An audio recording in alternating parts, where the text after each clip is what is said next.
पक्का होगा, बहुत अच्छा होगा, देश के हित में होगा, ये सब जान लीजिए। इसी के लिए ना सबको एकजुट किए हैं।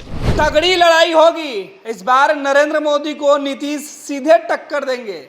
तैयारी पटना में हुई थी, नीतीश ने बैठक बुलाई थी और उस वक्त 16 दलों की ताकत थी, अब बढ़कर 26 हो गई है।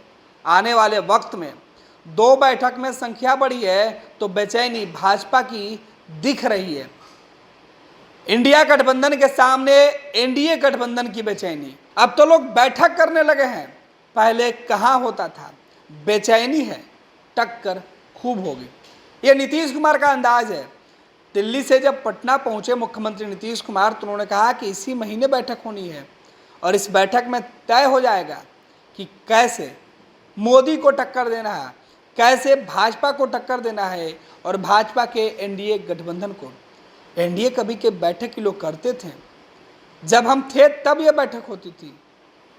अटल जी के समय यह बैठक होती थी। हमको कितना मानते थे, इन लोगों को कुछ लेना देना ही नहीं है। नीतीश कुमार आखिर क्यों बार बार अटल जी का नाम लेते हैं? नीतीश कुमार आखिर क्यों बार बार बीजेपी को उनके ही नेता का भय दिखाते हैं? दरअसल इसके कई मायने हैं। नीतीश कुमार जानते हैं कि बीजेपी के अंदर जो फिलहाल लोग काम कर रहे हैं उनकी विचारधारा क्या है और पार्टी के पुराने नेता और वर्कर इस विचारधारा से काफ़ी आहत हैं क्योंकि उनको तवज्जो नहीं मिलता है। नीतीश इस कड़ी को बखूबी जानकर उनके दुखती जो नस है उसको दबाना चाहते हैं। यही वजह है कि नीतीश कुमार हर मौके पर अटल जी का नाम लेते हैं और कहते हैं कि उनके रहते कभी कुछ बुरा नहीं हुआ। लेकिन आज जो लोग हैं वो क्या कर रहे हैं? नीतीश ने कहा कि अगली बैठक महाराष्ट्र में होनी है और इस बैठक में बीजेपी के खिलाफ जो रणनीति बनेगी वो सबको दिखेगी। हमारी बढ़ती हुई ताकत ही है कि बीजेपी के अंदर बेचैनी है। सुनिए मुख्यमंत्री नीतीश कुमार आखिर क्यों इस सवाल के जवाब में जिस अंदाज में उन्होंने जवाब दिया है वो चर्चा में है। पक्का होगा, बहुत अच्छा होगा, देश के हित में होगा, ये सब जान लीजिए। इसी के लिए ना सबको एकजुट किए हैं। अरे भाई, तो एनडीए का तो नामे पड़ा उन्हीं के टाइम में, आप नहीं जानते? जब हम लोग सब थे, जब हम लोगों की पार्टी थी, तभी उनका हुआ। 1999 में एनडीए नामकरण हुआ, 98 में नामकरण नहीं था। 96 में भी जब हम लोग आ गए तो उसमें नामकरण नहीं हुआ था। 99 में नामकरण हुआ और उसी समय उसका नामकरण कितना अच्छा, कितना मीटिंग होता था बराबर।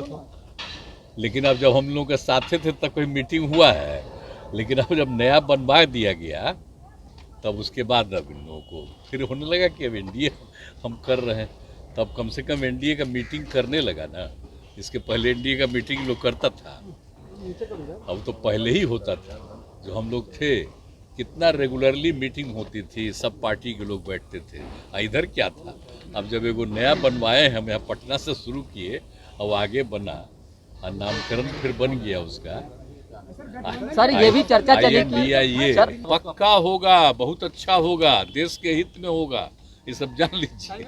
इसी के लिए ना सबको एकजुट किए हैं। ये लो मुंह मीठा करो, आज मैंने अपना जॉब छोड़ दिया, अब हम पूर्णिया वापस जाएंगे। जॉब छोड़ दिया है?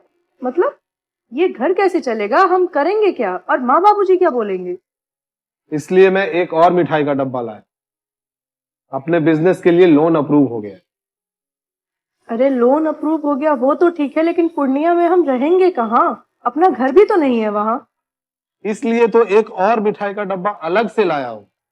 हमने पूर्णिया में घर ले लिया है, पूर्णिया के ई होम्स पैनोरमा में।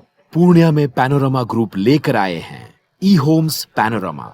बड़ा घर, आलीशान जिंदगी और अत्याधुनिक सुविधाओं के संग। अरे अरे, अब क्यों मुंह मीठा करवा रही हो? क्योंकि हम घर वापसी जो कर रहे हैं। घर वापसी की खुशी पूर्णिया में ई होम्स पैनोरमा के संग। ई Homes Panorama, luxurious lifestyle redefined.